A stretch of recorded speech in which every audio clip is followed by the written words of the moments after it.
Amin, amin, amin. Baik, shalom Bapak dan Ibu ya, karena ada Pak Luki. Shalom Bu Neneng ya. Pagi hari ini saya akan menyampaikan firman yang mungkin ibu-ibu sudah melihat ya, saya beri judul Kuasa Hormat dalam Pernikahan. Nah, sebelum saya masuk secara spesifik dalam pernikahan, saya ingin menerangkan, saya ingin membahas terlebih dahulu tentang pentingnya sikap hormat Bapak Ibu. Karena saya mengamati dalam kehidupan ini bahwa bangsa ini sudah mengalami kelunturan dalam budaya hormat. Ya, saya ingat pada zaman dahulu anak muda itu dilatih kalau berjalan melewati orang tua yang duduk itu bagaimana Bapak Ibu? Nunduk ya.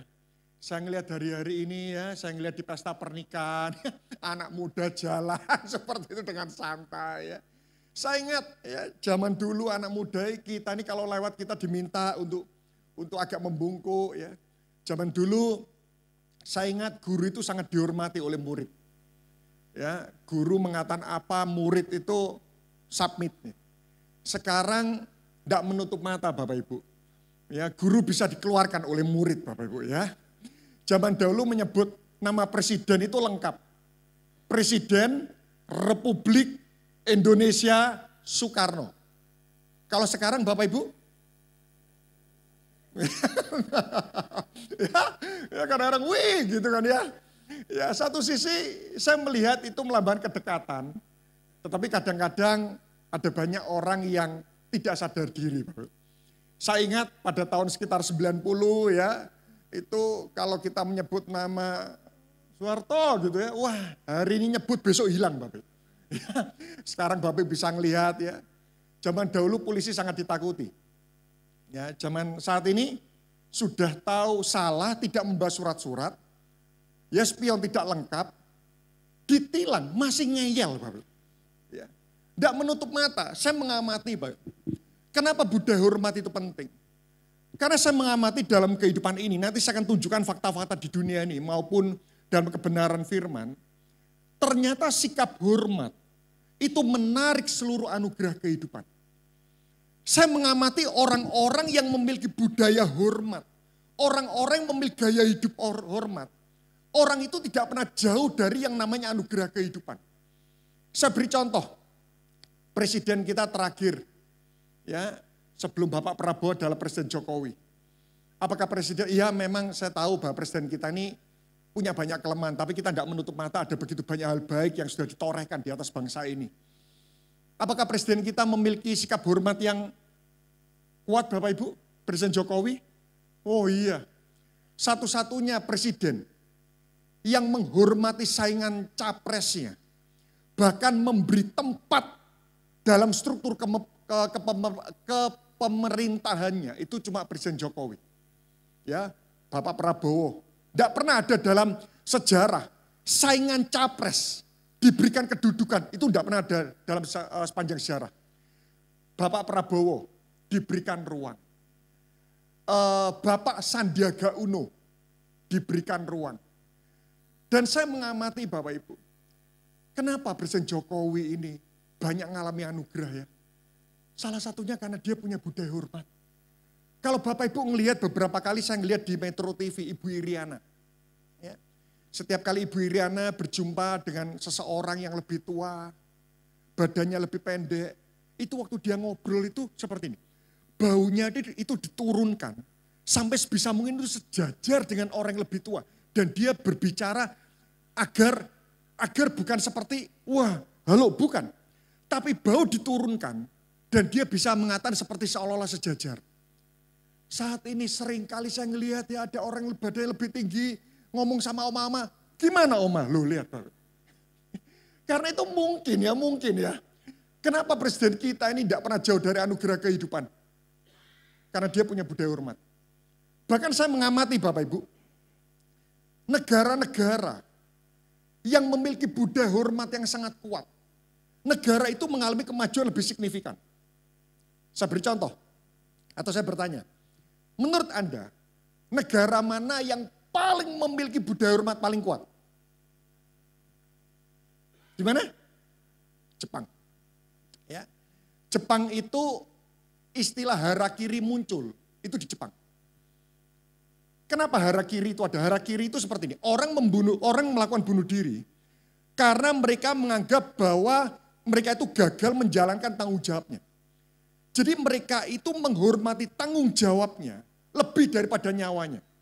Bisa bayangkan kalau politikus itu punya mentalitas seperti ini, tanggung jawabnya lebih berharga daripada hidupnya. Tidak pernah ada korupsi. Kalau seandainya seorang hamba Tuhan itu menghargai panggilannya lebih daripada kehidupannya, saya percaya tidak ada hamba Tuhan yang akan meninggalkan panggilan kehidupannya. Ya. Harakiri itu muncul dari Jepang. Kenapa? Karena mereka melakukan hal itu, karena mereka melihat beban tanggung jawab yang mereka emban itu lebih penting daripada nyawanya. Nah, di Jepang itu sake dijual bebas. Sehingga kenapa di Jepang itu ada banyak orang mabuk-mabukan itu tidur di pinggir jalan. Mereka pakai pakaian rapi, mereka ketiduran pinggir jalan, dompet masih ada, mobil di sampingnya. Tapi tidak pernah ada yang namanya perampokan. Kalau di Indonesia Bapak Ibu? Ya? Mata terbuka, itu aja ada yang masih ngerogoh Bapak. Di Jepang suatu ketika, ini saya cerita dulu ya, pentingnya sikap hormat. Di Jepang suatu ketika tahun 2011 itu terjadi tsunami. Ya, toko bahan pangan itu semuanya hancur. Dan seperti biasanya bantuan pemerintah itu datang. Bantuan pemerintah datang ya. Lalu seperti biasanya orang-orang antri. Tapi antrinya berbeda. Di sana waktu mereka antri, mereka mendapatkan sembako. Mereka bagikan setengahnya itu kepada orang-orang yang mungkin itu tidak akan mendapatkan jatah. Jadi setelah mereka antri, mereka terima, mereka ngelihat siapa ya yang kelihatannya antriannya paling belakang yang kemungkinan tidak dapat jatah. Mereka berikan, setelah itu mereka pulang. Mereka santai aja. Lalu esoknya kalau ada bantuan datang lagi, orang-orang yang belum mendapatkan, tapi sudah tertolong kemarin setengahnya, mereka tetap antri. Kalau mereka mendapatkan, mereka kembalikan lagi kepada orang menolong. Kalau di Indonesia Bapak Ibu, ada yang sampai pembagian itu apa? Rizki, itu aja sampai antri ada yang meninggal Bapak. Di Jepang waktu itu mereka punya konsep, bukan makan sekenyang-kenyangnya, tapi bertahan hidup bersama. Nah terakhir ini saya mendapatkan riset tahun 2018, 73% dari 545.000 kartu kredit itu dikembalikan ke pemiliknya. Ya. 83% dari 130.000 handphone dan 65% dari 240.000 dompet seringkali dikembalikan ke pemiliknya di hari yang sama.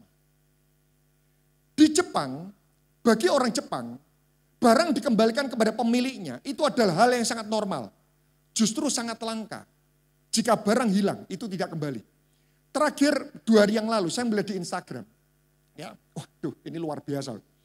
Jadi ada seseorang itu yang potong rumput. Itu seperti tanahnya ini lebih tinggi, tapi di sini itu ada trotoar. Ya.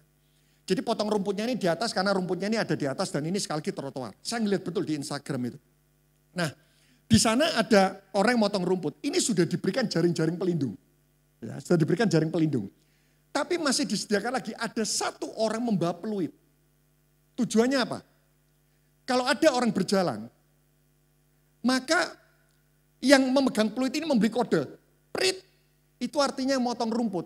Harus berhenti. Padahal sudah diberikan jaring pelindung loh. Prit, berhenti, orang ini lewat. Setelah orang ini lewat, prit lagi, maka orang-orang itu akan motong rumput lagi. Wow, mereka sampai menghormati seperti itu.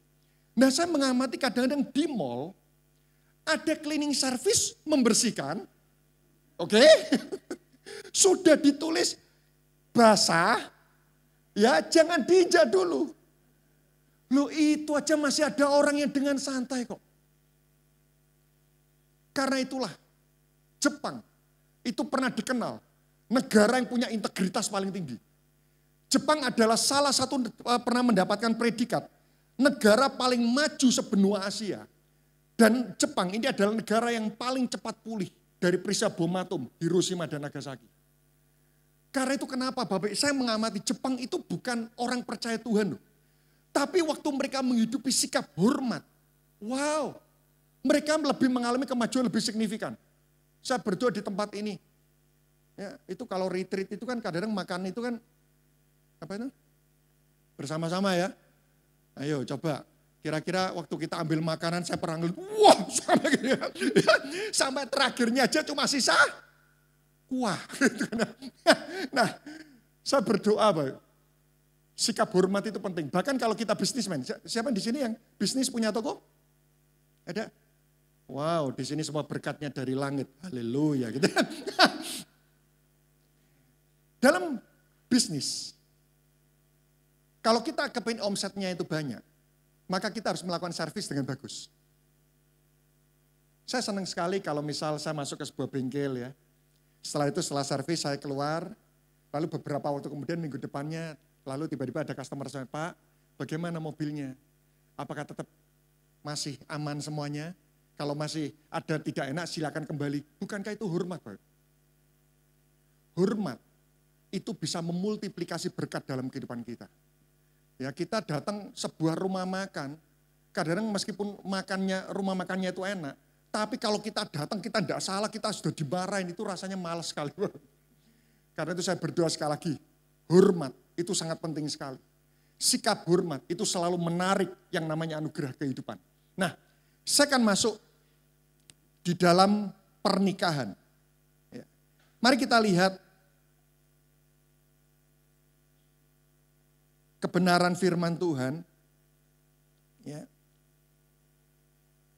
Saya mengajak kita membuka Efesus pasal 5 ayat 22.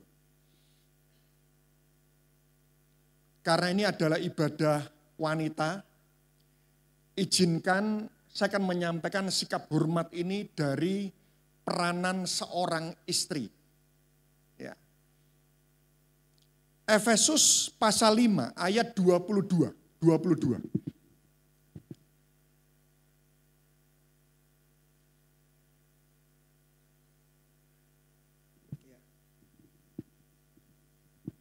Wow, sikap hormat. Efesus pasal 5 ayat 22. Hai istri, tunduklah atau hormatlah kepada suamimu seperti kepada Tuhan. Karena suami adalah kepala istri, sama seperti Kristus adalah kepala jemaat. Dialah yang menyelamatkan tubuh. Karena itu sebagaimana jemaat tunduk kepada Kristus, demikian jugalah istri kepada suami dalam segala sesuatu. 25, hai suami kasihlah istrimu. Ya, perintah buat suami kasihlah istrimu. Sebagaimana Kristus telah mengasihi jemaat dan telah menyerahkan dirinya baginya. 33, ini kesimpulan. Ya, 33 ini adalah janji nikah. Ya, janji nikah itu sangat banyak. Tetapi suatu ketika ada orang bertanya kepada saya, Pak, apa itu peranan suami? Apa itu peranan istri? Ternyata peranan suami dan istri itu semua sudah terkandung dalam janji nikah. Janji nikah itu luar biasa. Karena itu saya berdoa kalau misal Bapak Ibu punya anak, waktu anak itu melakukan janji nikah, tolong jangan membaca kalau bisa, Pak. Ya. Karena kalau hafal saja tidak, bagaimana merenungkan? Kalau tidak ada yang direnungkan, bagaimana cara melakukan? Setelah janji, turun janjimu apa? Lupa. Nah, terus bagaimana Pak? Nah, dari semua janji nikah, intisari janji nikah itu di sini. Ayat 33. Bagaimanapun juga, bagi kamu masing-masing berlaku, ini buat suami, kasihlah istrimu seperti dirimu sendiri, dan istri hendaklah, perhatian di sini. Dikatakan di sana, ternyata janji nikah itu seperti ini. Suami mengasihi istri, sama-sama kata mengasihi. Istri dikatakan apa Bapak Ibu? Pernah waktu saya membaca hal ini, saya merenungkan kenapa perintah Tuhan kepada suami dalam memperlakukan istri dan perintah Tuhan terhadap istri dalam memperlakukan suami itu kok berbeda? Kenapa di sini kok tidak dikatakan, hai suami kasih istrimu, hai istri kasih suamimu? Atau kenapa tidak dikatakan suami hormati istri, istri hormati suami? Kenapa perintahnya itu tidak sama? Kenapa di sini dikatakan perintah Tuhan spesifik, suami mengasihi istri, istri dikatakan apa Bapak Ibu? Menghormati. Kenapa berbeda? Ternyata seperti ini. Bahasa kasih pria secara umum itu adalah hormat. Bahasa kasih wanita secara umum itu kasih. Saya buktikan. Pernah dengar enggak sesama pria itu kalau manggil, halo bos. Pernah dengar? Pernah suatu ketika waktu saya jumpa dengan teman saya, ya, tiba-tiba dia mengatakan, halo bos, gimana kabarmu? Loh saya ini bingung. Saya bukan bosnya dia gitu kan. Tapi kenapa sesama pria itu kok memanggil itu kok halo bos ya? Ada yang di sini sesama wanita memanggil halo bos? Kenapa? Kenapa tidak pernah ada wanita dengan wanita manggil halo bos? Kenapa tidak ada? Kenapa panggilan itu untuk sesama pria? Karena bahasa kasih pria itu hormat. Jadi pria itu waktu dipanggil halo bos, itu seperti ada sesuatu, wow aku merasa dikasih. Bahasa kasih wanita itu kasih. Karena itu kenapa sesama wanita itu kalau ke mall kenapa gandengan? Ada yang Anda melihat sesama pria di mall gandengan? Tidak ada. Ya, saya bayangkan aja sudah. Karena itu buat Anda yang worship leader, ya hati-hati dalam pemilihan lagu. Ya. Saya pernah di sebuah persekutuan doa, saya duduk di depan beserta dengan gembalanya, lalu lagunya bergandeng. Dan ditambah lagi waktu worship leadernya, ayo Bapak Ibu saudara gandengan. Saya bayangkan, Anda bisa bayangkan, saya di depan beserta dengan Pak Luki, saya gandengan tangan. Bapak bisa bayangkan. Ya tolong hati-hati gitu ya. Tidak pernah ada. Tidak pernah ada sesama pria itu gandengan. Itu kalaupun ada.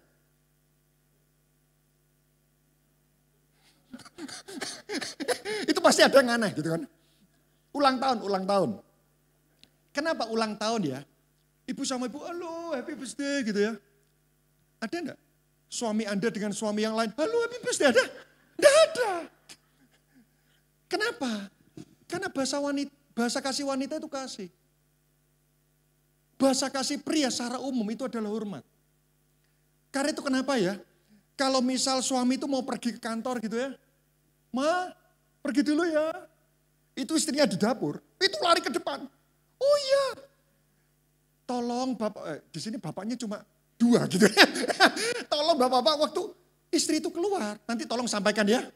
Ya. Itu artinya apa? Minta peluk dan cium. Nah, beberapa ibu-ibu mantu semua kan gitu kan. Tolong Pak khotbahkan di ibadah umum gitu ya bahasanya ya. Karena beda. Tapi sementara pria, waktu istrinya pergi, Pak pergi ya. Ya wes gitu.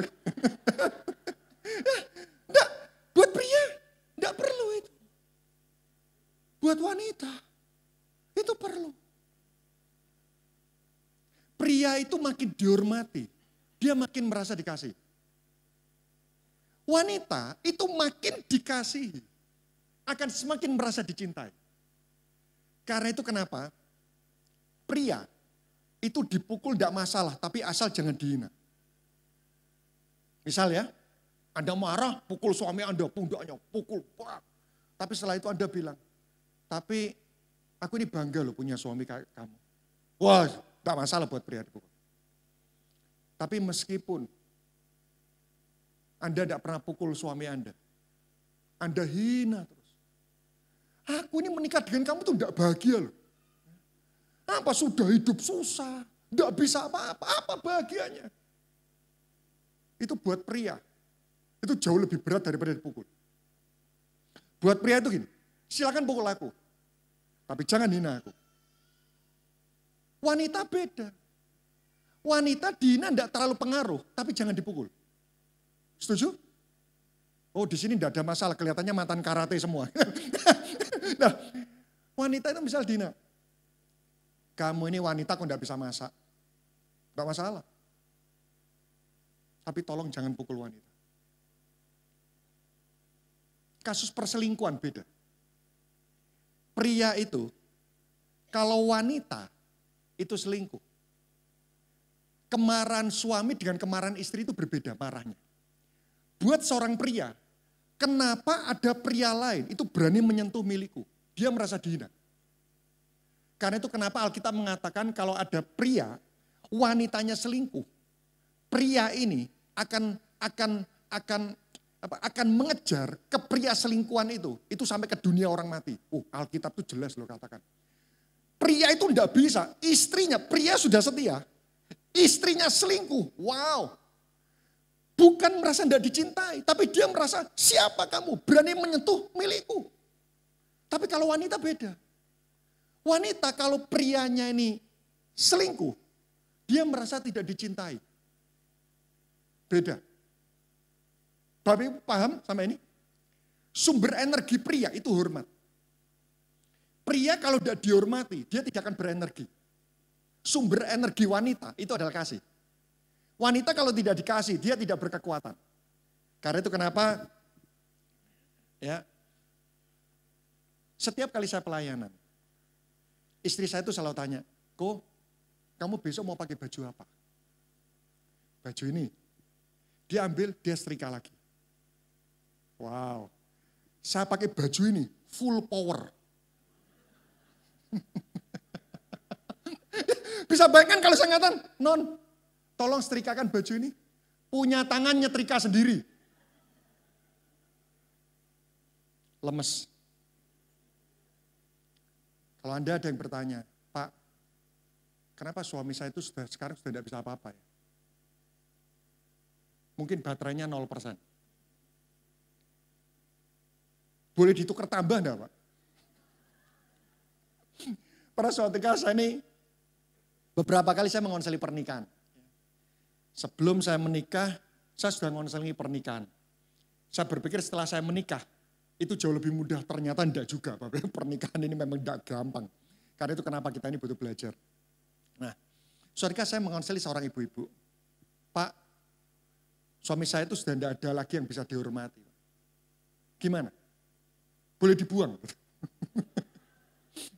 Saya beri analogi. Ibu punya handphone enggak? Punya, Pak. Baterainya bisa habis enggak? Bisa. Kalau baterainya 0%, bisa berfungsi enggak? Tidak. Lalu apa yang harus dilakukan terhadap handphone itu? Dibuang? Tukar tambah? Diapakan? Dicas. Cara ngecas pria, hormat. Pria itu kalau dihormati, wow, baterainya full. Maaf, Bud. Saya ini cukup gini, cukup cerewet dalam hal masalah makan. Cukup cerewet, bukan sangat cerewet. Ya. Cukup cerewet. Istri saya itu, kami tidak punya pembantu, kami tidak punya babysitter. Istri saya, waduh saya bangga sama istri saya. Nah, istri saya ini dulunya dosen S2, dia tidak bisa masak. Setelah menikah, dia belajar masak luar biasa. Sekarang masakannya, mau soto iga, rawon iga, spaghetti, sop merah, lasanya, wow jago semua. Nah, setiap hari, malam, istri saya itu selalu tanya, "Kok besok mau makan apa?" Rawon iga. Dia berusaha, aku enggak ngerti. Dia buka internet sampai dia punya buku setebal ini. Dia kumpulkan dari internet. Itu masalah menu makanan. Dia masakkan itu semua. Saya ke kantor, saya bawa rantangan. Wow, rantangan ini energi full. Minta apa? Gitu. Nah, bisa bayangkan, "Non, tolong masak." Punya tangan masak sendiri. Aduh, lemes. Bahasa kasih wanita itu kasih. Karena itu kenapa sebelum tidur, setiap malam, selalu setiap minimal 45 menit, saya pijitin istri saya. Oh enak, minta gitu. Ya itu saya pijitin dari jempol jari kaki, itu sampai ke pundak. Saya tahu titik-titik mana di mana dia akan dibangkitkan kekuatannya. Loh enggak Bu, enggak salah milih Bu. Enggak salah milih. Wah, itu butuh konseling khusus Pak Luki. Loh, Bapak Ibu, tapi semuanya ini dulu saya enggak paham. Saya enggak paham. Saya lupa saya pernah cerita atau tidak di tempat ini. 5 tahun pernikahan kami itu berderai air mata betul. Istri saya itu strong leader. Dia dulu ketua Dewasa Muda Betani Nginden. Dia lulusan S2, jawatannya Rasul Nabi Guru. Rasul itu gini, hebat dalam melihat jauh. Jadi setiap kali misal dia bekerja di sebuah tempat, dia langsung mapping semuanya. Oh ini dalam hal struktur seperti ini, visinya kurang seperti ini, percayalah seperti ini. Setiap kali acara di gereja kami, kalau ketua panitianya itu istri saya, semua sekitar 500 orang sudah langsung ngakui. Pasti bagus dan detail. Istri saya ini S2, dia biaya sendiri semuanya. Rasul, hebat dalam melihat jauh. Nabi, detail dalam melihat kesalahan. Guru, teratur dalam memberikan penjelasan dan alasan. Jadi saudara bisa bayangkan, 5 tahun awal pernikahan kami itu berderai air mata betul. Saya debat sama dia, selalu kalah. Loh, saya ini orang jago ngomong, percayalah. Tapi ketemu istri saya itu sama seperti perang. Saya senapan otomatis, pelurunya banyak. Istri saya cuma sniper. Peluru banyak, yang satu cuma sniper. Des, ngunci sudah. Waduh Bapak. Tapi 5 tahun awal pernikahan kami, istri saya itu, saya mengira kalau saya punya suami hamba Tuhan, hidup saya lebih mudah. Ternyata enggak juga. Saya bilang, saya kira kalau saya punya istri mandiri, hidup saya ini lebih enak. Ternyata enggak juga gitu. Tapi saya tahu pernikahan itu adalah inisiatif Tuhan. Siapa yang di sini pernah mengalami kesulitan dalam pernikahan? Enggak ada, ini enggak pernah kumpul dengan pasangan. Enggak pernah kumpul. Sampai suatu titik. Karena itu kenapa Alkitab menuliskan, menikah itu menambahkan masalah baru dalam kehidupan. Itu ada ayatnya. Karena itu kenapa setiap kali pra-konseling pernikahan saya selalu tanya gini, mau menambahkan masalah baru dalam kehidupan? Alkitab itu menulis, menikah itu menambahkan masalah baru. Tapi bukan berarti menikah itu tidak baik. Menikah itu inisiatif Tuhan. Maka pasti akan baik. Prinsipnya gini, kita menjadi ahli kalau kita belajar terus. Saudara setuju dengan hal ini? Awal-awal saya masuk susah sekali menikah. Saya ini cukup rapi dan bersih. Istri saya, kelihatannya anak menteri kebersihan. Sangat bersih sekali. Sapu di rumah itu macam-macam. Sapu kamar tidur utama sendiri. Sapu kamar anak sendiri. Sapu kamar tamu sendiri. Saya pernah suatu kali waktu Idul Fitri, saya mau bantu. Nyapu, terus sapunya keluar sampai ruang tamu. Wah! Itu momen Idul Fitri bukan Idul Fitri buat kami gitu. Sampai akhirnya saya katakan, sudah saya belikan mesin itu aja deh. Satu untuk semuanya. Enggak gampang. Dan setelah 5 tahun pernikahan, saya baru menikmati pernikahan saya itu setelah 8 tahun, ke tahun ke-8. Saya lalap semua topik-topik pernikahan. Saya baca semua. Saya pelajari semua. Bahkan sampai detik ini, istri saya itu kalau dia ngeliat Instagram, ngeliat TikTok yang berbau suami istri, itu selalu dikirimkan ke saya untuk saya kembali lagi belajar. Karena itulah Bapak Ibu, percayalah seperti ini. Kita kan menjadi ahli kalau kita belajar terus. Kita menjadi terlatih untuk menaklukkan sesuatu. Kalau kita terus berjuang terus untuk kita belajar dan mengupgrade diri kita. Nah, sumber energi wanita itu kasih. Oleh karena itu kenapa setiap malam selalu saya pijitin. Itu kalau saya pijitin istri saya, besok makanannya yang dibuat itu jauh lebih sedap. Itu kalau hari tidak dipijit, wah sudah. Air putih hangat aja tidak keluar itu. Ya. Jadi hari ini kalau Anda mengatakan, kenapa suami saya tidak berkekuatan? Mungkin energinya 0%. Hati-hati gini. Untung ini di sini tidak ada bapak-bapak, kecuali Pak Luki. Ya. Suatu ketika ada ibu-ibu tanya gini, Pak, kalau suami saya selingkuh sama wanita lebih cantik dan lebih kaya, saya oke lah. Dia selingkuh sama wanita. Dalam hal paras, saya lebih cantik. Dalam hal kekayaan, saya lebih banyak. Apa yang dilihat suami saya terhadap wanita itu? Saya ini mau ngomong apa adanya, takut sakit hati. Gitu kan ya. Akhirnya saya beri contoh. Bu, maaf ya. Maaf, bukan saya mentoleransi seorang suami selingkuh, tapi maaf.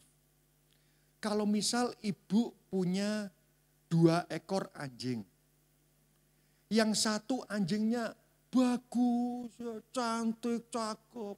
Tapi kalau dipanggil, gigit. Yang satu anjingnya, maaf anjing kampung. Dipanggil, jilat-jilat. Mana yang paling menjatuhkan hati Anda? Ya yang kampung. Anda paham? Pria itu butuh rasa hormat. Energinya hormat. Waktu dia berjuang keluar, dia butuh pulang itu dia butuh energi. Kalau di rumah dia tidak mendapatkan rasa hormat itu, makanan pria itu hormat. Di rumah dia tidak mendapatkan hormat. Di kantor ketemu teman kantor. Pak, belum makan? Besok saya bawakan makanan ya. Anda bisa bayangkan? Itu seperti mobil ya, bensinnya kosong, dia kepinginnya ngisi bensinnya di rumah, tapi karena sudah kosong, pom bensin manapun bahkan eceran pun akan dibeli, maaf. Saya bukan mengajarkan pria selingkuh loh, oh enggak. Saya mengamati bahwa pria selingkuh sekaya apapun, dilucuti, dihabisi, dimiskinkan, dibodohkan. Saya percaya akan hal itu. Tapi minimal untung hari ini ibadah ibu-ibu. Ya. Kok kompak sekali ya Pak? Senang saya di sini. Gitu. Ya. Biasanya tegang di sini komando. Anda paham? Di rumah tidak pernah dihormati. Pulang, papa pulang bawa uang, mama bahagia. Papa pulang bawa utang, mama marah. Di kantor, curhat sama sekretaris. Hari ini bisnisku gagal. Pak, enggak apa-apa. Namanya orang itu bisa gagal kok. Yang penting bapak jangan putus asa. Di rumah, Ma, bisnis gagal. Kamu itu bisanya apa sih? Ya, sudah bisa apa-apa, jelek hidup lagi. Karena itu akhirnya jatuh hati.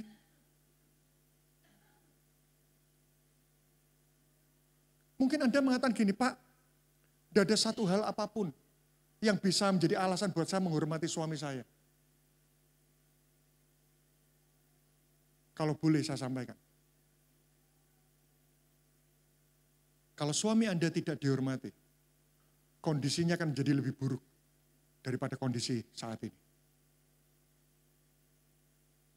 Sudah handphone 0%, dipaksa dinyalakan terus. Akhirnya apa? Rusak. Nah, lalu bagaimana cara menghormati suami? Nah, ada banyak ibu-ibu tidak tahu tentang cara menghormati suami. Saya tunjukkan ya, ada 6 poin. Saya berikan esensinya. Kalau ibu-ibu memahami esensinya, Anda bisa membuat 30 poin sendiri. Ya. Mari kita lihat Efesus pasal 5 ayat 32.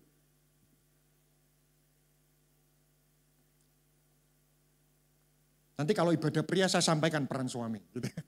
Karena ibadah wanita saya berikan peran istri. Ya. Ingat jangan saling menuntut. Istri mengatakan kasih aku. Suami mengatakan, suami katakan hormati aku. Istri mengatakan sebaliknya. Saling menuntut, tidak bisa. Ini lingkaran seperti lingkaran setan yang tidak akan pernah ada habisnya.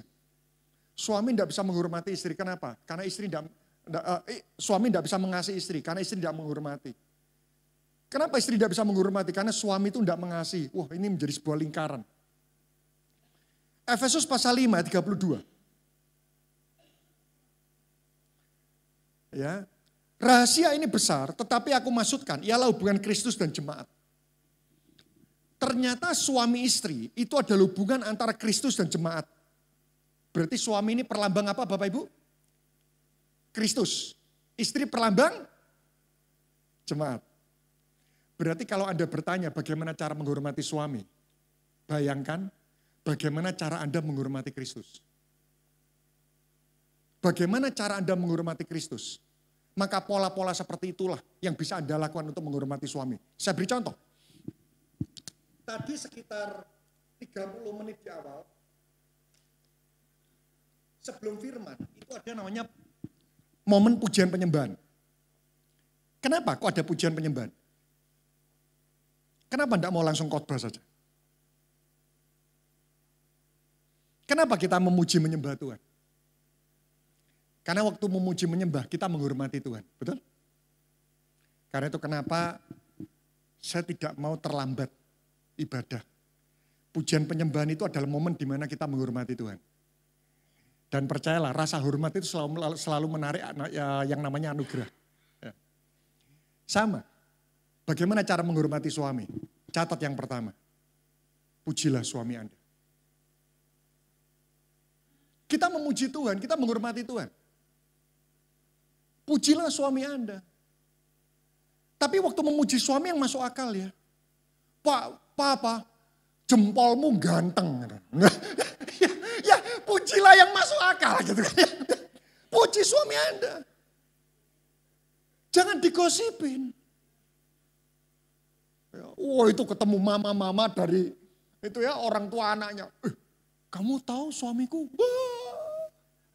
Kerja enggak bisa apa-apa itu. Rumah itu yang memelihara itu aku semua. Gosipin. Itu sama seperti saudara membicarakan hal buruk tentang Tuhan kepada orang lain. Masalah ada hal-hal dari suami Anda yang tidak baik. Bukan digosipin. Bahas di dapur belakang. Contoh misal tiba-tiba ada teman Anda mengatakan seperti ini. Suamimu itu pemalas loh. Lu kok bisa? Dia setiap kali pulang kerja, dia langsung pulang. Mungkin Anda kaget. Tapi belalah suami Anda. Katakan, suamiku itu bukan pemalas, bukan. Tapi dia bekerja di jam kerja, dia bekerja sungguh-sungguh. Agar waktu jam pulang, dia tidak mau membuang waktunya itu untuk ngobrol sama orang-orang yang tidak penting. Tapi dia kepingin segera pulang untuk meluangkan waktu buat keluarganya. Masalah dia malas di kantor, bahas di dapur belakang. Suamimu itu pelit. Masa kamu minta baju udah dibelikan? Dia bukan pelit. Tapi dia betul-betul mengatur keuangan itu dengan baik. Masalah dia pelit sama Anda, bahaslah di dapur belakang. Tadi ada momen sharing, betul? Kenapa Bu? Sharing kenapa Bu? Kenapa Anda kok mau sharing tentang kebaikan Tuhan, kenapa Bu? Kenapa saya cerita kebaikan Tuhan? Karena waktu saya cerita kebaikan Tuhan, saya sedang menghormati Tuhan. Berarti bagaimana cara menghormati suami? Ceritakan kebaikan suami Anda. Ya. Salah satu kesalahan terbesar wanita, tidak menghargai apa yang suami sudah lakukan dan selalu menuntut apa yang suami belum lakukan. Yang belum dikerjakan dituntut, yang sudah dikerjakan tidak pernah mengucap syukur. Ya. Sekali lagi yang pertama, pujilah suami Anda. Yang kedua, bagaimana cara kita menghormati Tuhan? Melayani Tuhan. Yang melayani Tuhan, setuju? Kalau kita melayani itu kita menghormati Tuhan? Seberapa besar rasa hormat kita? itu akan membuat seberapa besar kita akan melayani orang tersebut. Saya melihat loh, ya dahulu kalau Presiden Jokowi mau lewat sebuah tempat gitu ya, itu semua orang itu rela berdiri sampai berjam-jam. Kenapa? Karena menghormati. Seseorang kalau menghormati, dia pasti akan mau melayani. Ya. Layani suami Anda. Ya, layani suami Anda. Besar penghormatan akan menentukan besar pengorbanan. Semakin kita menghormati, semakin kita siap berkorban. Yang ketiga, bagaimana cara menghormati suami? Percaya kepada dia dan kemampuannya. Anda percaya kepada Tuhan? Wow, semakin Anda percaya kepada Tuhan, Tuhan akan semakin dihormati. Khawatir itu menghina Tuhan, sama-sama katakan khawatir itu menghina Tuhan. Orang khawatir akan kehidupan itu menghina Tuhan. Karena khawatir itu sama dengan kita menghormati iblis. Saya percaya kalau kita punya anak, anak kita tanya, Papa hari ini apakah engkau masih memberi aku makan? Oh, orang tua merasa tidak dihormati. Tapi kalau anak mengatakan, Pak, meskipun di rumah itu makanan saya sedikit, aku percaya. Selama papa masih hidup, maka papa pasti akan berjuang untuk memberi aku makan. Wow, papa akan merasa dihormati. Begitu pula dengan suami. Bagaimana cara menghormati suami? Percaya kepada dia dan kemampuannya. Ya, percaya kepada suami Anda dan kemampuannya. Yang menyakitkan buat pria, jika kemampuannya itu direndahkan. Wow, pria itu kalau kemampuan direndahkan, dia merasa tidak dihormati. Jadi salah satu hal yang tidak disukai pria. Jika tanpa diminta, istri terus menerus memberikan pengarahan kepadanya. Ya. Salah satu hal yang tidak disukai pria, jika tanpa diminta, istri itu terus menerus menasihati dan mengarahkan. Papa, kalau turun dari kasur itu kaki kanan dulu tuh. Gak suka. Pria itu seolah nyetir ya. Pak, lihat kanan tuh, lihat kiri tuh. Kamu tidur aja di belakang. Pria itu gak suka dicerewetin. Betul ya Pak Luki? Pria itu gak suka dicerewetin. Ya, gak suka. Seolah-olah buat pria itu seperti ini. Izinkan aku melakukan kesalahan-kesalahan. Dalam batas-batas tertentu. Asalkan itu tidak menghancurkan rumah tangga. Sudah, biarkan aja. Nah kesulitannya kalau punya istri perfeksionis. Tidak boleh gagal, tidak boleh salah. Capek ini. Sama, kita punya anak pria dan anak wanita itu beda. Anak wanita, kita nasihati terus. Anak wanita itu no problem. Tapi ya kalau anak pria, yang punya anak pria. Itu kalau ngerewetin mama, telinga panas buat anak pria. Tidak suka. Karena itu kenapa? Beda. Kita menasihati panjang lebar kepada anak wanita, itu masih no problem. Menasihati panjang lebar sama anak pria, apalagi yang menasihati itu terlalu banyak, mama, panas. Buat seorang pria itu seperti ini. Ma, jangan ngomong banyak-banyak.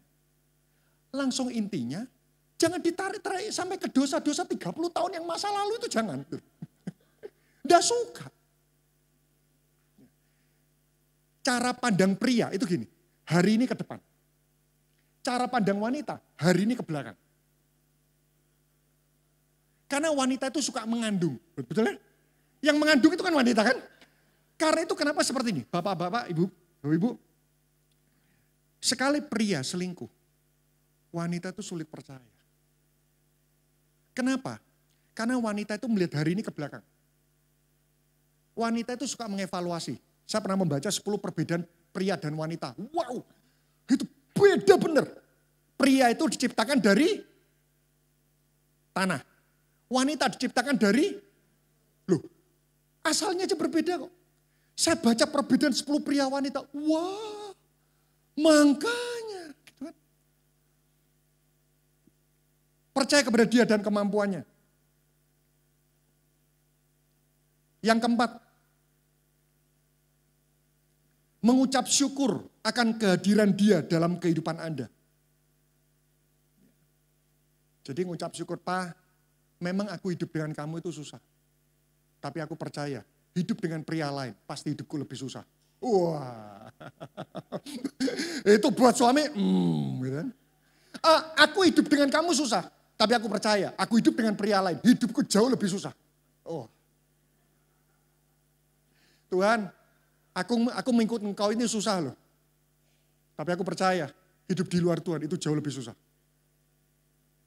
Mengucap syukur akan kehadiran dia. Dan salah satu ciri orang mengucap syukur akan kehadiran suaminya itu seperti ini. Aku siap hidup dalam kondisi apapun bersama dengan engkau. Selama aku tetap bersama dengan engkau. Aku siap hidup dalam kondisi apapun selama aku tetap bersama dengan engkau. Kan sama. Tuhan, aku siap hidup apapun. Mengikut Tuhan, asalkan hidupku ini tetap engkau sertai. Sama, kita dengan suami kita. Aku hidup dengan kamu kondisi apapun aku no problem. Asalkan aku tetap hidup bersamamu. Wow, pria itu kan merasa dihormati. Ya. Mengucap syukur akan kehadiran dia dalam kehidupan Anda. Yang kelima, kapan Tuhan merasa dihormati? Kalau kita minta petunjuk kepada dia. Anda mau melakukan sesuatu, Anda minta petunjuk, Tuhan akan merasa dihormati. Sama buat seorang istri. Meskipun kadang-kadang sebuah kasus Anda bisa memutuskan. Waktu Anda minta pendapat dan arahan suami, itu bentuk penghormatan Anda kepada suami Anda. Jadi suami itu seneng kalau istri itu, Papa aku ngalami masalah ini, aku butuh pertolongan dan nasihatmu. Wow. Terutama buat para ibu-ibu yang bisnis. Ya. Namanya kerja sendiri kan punya uang sendiri. Nah ini PR terbesar. Buat seorang pria itu senang sekali. Pada waktu Anda ini sudah bekerja, Anda punya uang sendiri. Waktu mau beli baju saja, tanya, Pak, aku boleh beli baju enggak? Loh, kan kamu beli pakai uangmu, kenapa kamu harus minta izin sama aku? Ya, meskipun ini uangku, tapi aku percaya. Tidak mungkin uang ini bisa masuk ke dompetku tanpa seizin Tuhan melihat hubungan kita berdua. Jadi meskipun aku bekerja, tapi uang ini tetap berkat yang Tuhan berikan buat kita berdua. Karena itu kenapa pada waktu aku mau belanja, aku minta petunjuk dan arahanmu. Wow, itu sama seperti Anda yang bekerja. Kadang waktu kita mau ganti handphone, kadang kita tanya, Tuhan boleh enggak ganti handphone? Tuhan ngomong, loh bukankah itu pekerjaanmu? Iya Tuhan, tapi enggak mungkin berkat ini tetap bisa mengalir uang kepada dompetku kalau engkau enggak memberkati kehidupanku. Tuhan akan merasa dihormati. Tanya, minta petunjuk kepada dia. Yang terakhir, yang keenam. Sangat membutuhkan kehadirannya dalam kehidupan kita. Ya. Sangat membutuhkan kehadirannya dalam kehidupan kita. Pria itu sangat termotivasi jika dia merasa dibutuhkan. Pria kalau tidak dibutuhkan, dia akan mati secara perlahan-lahan. Saya berdoa sekali lagi, 6 cara ini Bapak Ibu mulai praktekkan, ya. Wow, Anda praktekkan, tiba-tiba Pak, Anda pulang, aku bangga loh punya suami kayak engkau. Ya. Meskipun omset sedikit, tapi aku bangga, aku percaya kalau kita sudah diberkati, pasti hidup kita ini ada dalam tuntunan Tuhan. Sudah aku percaya, aku bangga punya suami kayak engkau. Wah, itu besok biasa bangun jam 7, bangun jam 4. Kalau belum bangun jam 4, suruh ikut ibadah wanita. Saya tutup dengan sebuah kisah. Saya ingat tentang Buddha hormat ini suatu ketika, pada waktu malam waktu itu, saya mau masuk ke dalam sebuah ATM. Lalu ada om-om ya, dia tuh lari dan security-nya ini terlambat untuk membukakan pintu. Dan waktu itu saya ngeliat di depan ini, om-om ini marah dengan security ini. Dia marah, kenapa kok terlambat dan sebagainya. Saya lihat tuh dari belakang. Setelah itu om-om ini masuk, dia ngambil ATM, saya masuk. Dan waktu saya masuk, saya sengaja menunggu sampai om ini keluar. Dan waktu om ini sedang ngambil uang, dia mau keluar, security-nya tetap bilang waktu dia buka pintu, makasih Pak, selamat jalan. Saya waktu ngelihat seperti itu ya, tiba-tiba saya melihat seperti ini. security saja. Dia bisa menghormati orang menyakiti dia. Saya bilang, Tuhan, security aja bisa menghormati orang menyakiti dia. Tapi saya bilang, itu kan SOP perusahaan Tuhan. Itu SOP. Lalu Tuhan ingatkan, bukankah engkau ada SOP firman Tuhan? Saya berdoa Bapak Ibu. Yuk, kuasa hormat itu selalu menarik anugerah. Di mana kita memiliki budaya hormat, percayalah, anugerah kehidupan itu tidak akan pernah lari dari kehidupan kita. Mari kita berdoa. Ya Tuhan. Kami mengucap syukur buat kebenaran firman-Mu. Kami berdoa agar firman ini betul-betul dapat menjadi gaya hidup kami sehari-hari. Tolong kami dalam pernikahan kami semuanya. Kami percaya sekali lagi sikap hormat itu selalu menarik anugerah. Bahkan waktu kami menghidupi janji nikah, di mana kami waktu itu ungkapkan di hadapan altar yang kudus. Kami percaya waktu kami melakukan bagian kami, maka bagian Tuhan sendiri akan memulihkan keluarga kami semuanya. Kami ucap syukur, sempurnakan firman-Mu, hanya di dalam nama Tuhan Yesus Kristus, dan kita semua sama-sama berkata, amin. Terus memberkati kita semuanya.